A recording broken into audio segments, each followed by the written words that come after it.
Good morning. It's Friday. It's the end of the week, and most importantly, as I'm sure you'll agree, the last day of your online learning because we're back to school on Monday, which is just great news.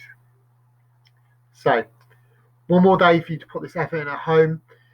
Obviously, you're here today with comprehension based on the book you looked at from the front cover and blurb of on Wednesday with the boy at the back of the class.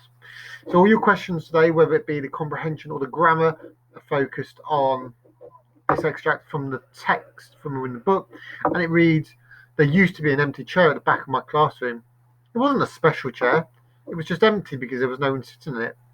But then, one day, just 3 weeks after school started, the most exciting thing that could ever happen to anyone happened to me and my three best friends, and it all began with that chair.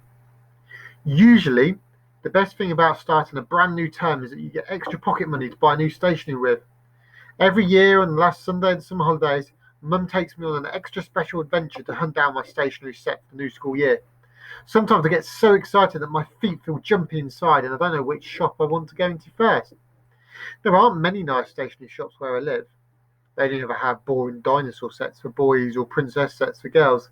So Mum takes me on the bus and train into the city, where there are whole streets of shops, even huge department stores that look like tall blocks of flats from the outside.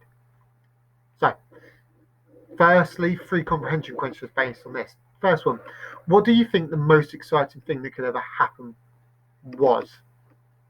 So it talks about here, the most exciting thing that could ever happen to anyone happened to me and my friends. Well, it doesn't tell us.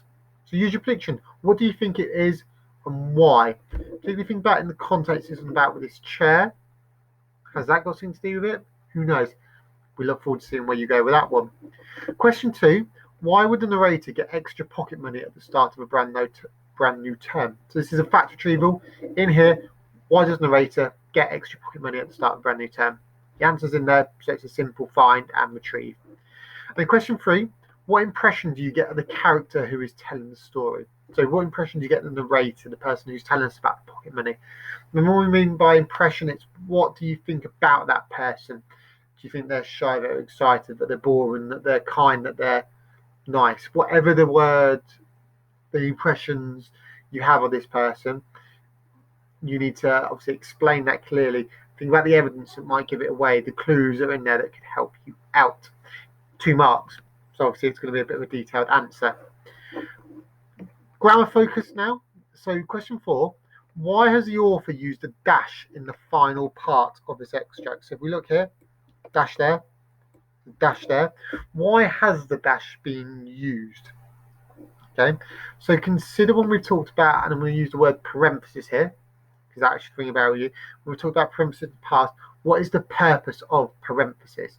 So can you look up and think in terms of this context why the author has used dash in the final part of the extract?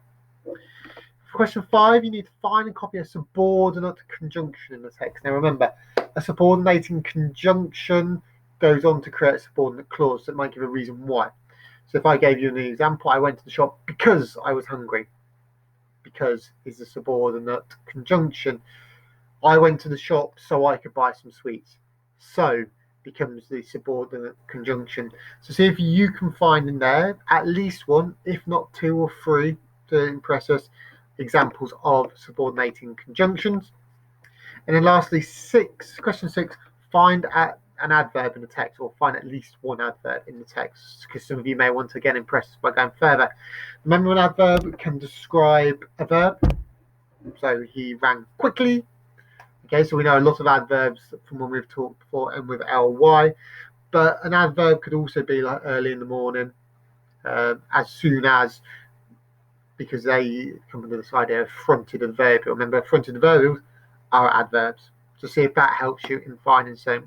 Any questions you've got, make sure you ask them. This is the last day of your online learning, so give it your all, and we'll see you at 40 for any help you need on this. Take care till then.